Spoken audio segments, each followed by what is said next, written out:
সময় বলা হতো ব্রাজিলের মানুষ ধর্মের পর যদি কিছু মানে সেটা ফুটবল। পৃথিবীর বুকে একমাত্র দেশ যার 5টি বিশ্বকাপ আছে, কিন্তু সেই ব্রাজিলেই এখন ফুটবল নিয়ে আগ্রহ কমছে।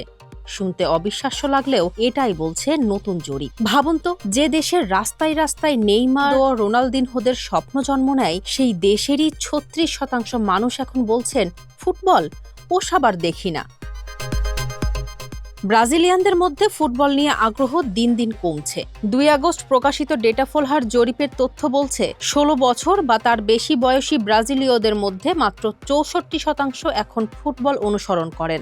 অথচ 2023 সালে এই হার ছিল 72%। অর্থাৎ মাত্র 3 বছরে আগ্রহ কমেছে 8%।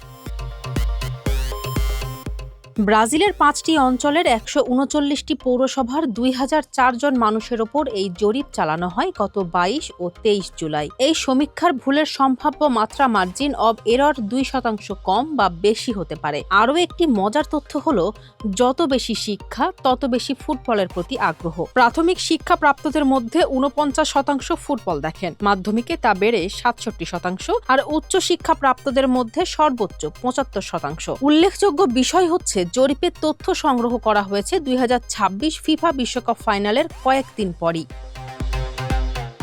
2026 বিশ্বকাপে ব্রাজিলের শেষ 16 থেকেই বিদায় অনেক সমর্থকের মন ভেঙে দিয়েছে। টানা 6ষ্ঠ বিশ্বকাপেও ফাইনালে উঠতে না পারায় হতাশা আরও বেড়েছে। ফুটবলের দেশ ব্রাজিলে যদি ফুটবলের জনপ্রিয়তাই কমে যায়, তাহলে ভবিষ্যতে সাম্বা ফুটবল কি শুধু ইতিহাসের পাতাতেই সীমাবদ্ধ হয়ে যাবে, নাকি ব্রাজিল আবারও ঘুরে দাঁড়িয়ে পুরো বিশ্বকে চমকে দেবে? Desk report, Farzana Hasin, Manabkantha.